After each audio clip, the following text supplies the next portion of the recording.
Natural fertility, what is it?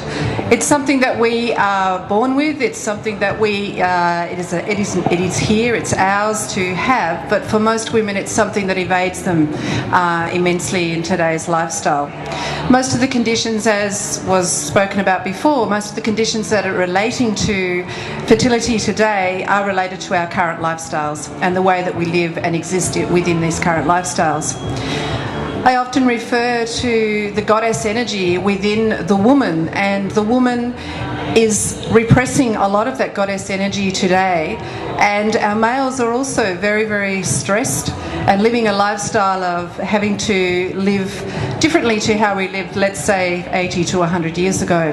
If we actually looked at the stats, 80 years ago, chronic disease was only 10% of the population. Today, it's 80% of the population. So something is not working in our current lifestyles and the way that we exist. Period pain, heavy periods, peri-menstrual tension, all of those things are not natural. We don't have to have them, but unfortunately most women, I think and believe, that this is a normal part of life. It's not a normal part of life. It's an indication that our bodies are out of balance and that our spirit, our mind and our soul and our physical body is just not totally in connection with how it should be. When we put the energy into creating natural fertility within our body, we're then able to actually create a much better, healthier child in the long run. Prior to conception, 6 months prior to conception, is when we actually begin the conception process. It's not at conception, it occurs 6 months before. Male sperm, the sperm that's being created today, will impregnate your woman in 4 to 6 months' time. So what you do between now and that 4 to 6 months is going to impact on the next 2 generations, not just the child that you're creating now. Also, the same with the female. The ovary that is being matured at this point in time will in fact impregnate the baby. It's creating the baby for the next 2 generations as well. So what you do in that 4 to 6 months is going to make a big difference.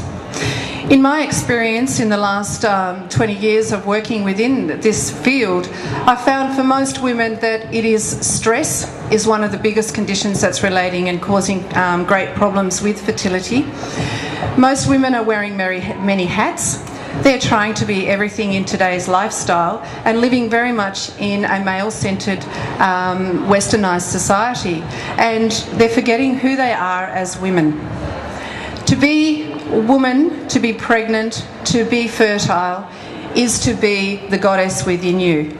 It's not being... You can do this in the corporate world as well, but it's about bringing in the balance between the two. When I see the women, I find most of them, this is the main problem. It's not...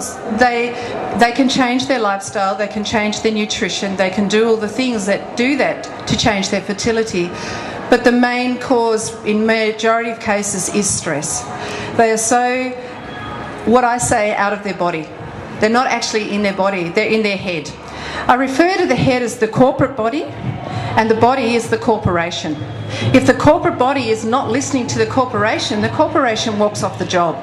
It can't do the job. And we are emphatically mammals. We come from the mammalian race, so it is only natural if the environment is not good for us, if we are not getting the right symptoms, then we shut down our reproductive systems. If we look at nature, nature will not reproduce if it's stressed. If there's a drought, if there's floods, if there's an area where there's not good food, then nature naturally stops reproducing. There are some stats that actually say that we are going to make ourselves extinct at the rate we're going. At this point in time, we have some stats in some areas where we have 50% male infertility. And what's also happening is, in a recent study that happened in South Australia, is that the male sperm, you may have good numbers and you may have good motility, but actually when they look at the sperm, the DNA is damaged. So what we're producing is either the conception doesn't take place or we are producing children with problems. A recent study also showed that men over the age of 40 run a high risk of 1 in 5 of having an autistic child. And we do have an increase in autism within our country at this time. We live in a wonderful world where everything is at our fingertips, but it's not so much at our fingertips. we are out of balance in many, many ways. So we need to come back to that basics. Every cell in your body holds a memory. Every cell. So whatever has occurred to you from the time you were conceived, through your pregnancy, through your birth, all the way through your life, you lock it into your body in one way or another. Part of that process then creates dis-ease within the body according to whatever memory it is that has been held within the body. To give you an example, I had a young woman come to me with endometriosis. I'm very lucky. I have a wonderful couple of obstetricians who actually acknowledge my work, and they send clients to me. And they say to the women, would you like to go down the natural path? And they will send polycystic ovary and endometriosis and other conditions to me. This particular woman had endometriosis, and she came to me.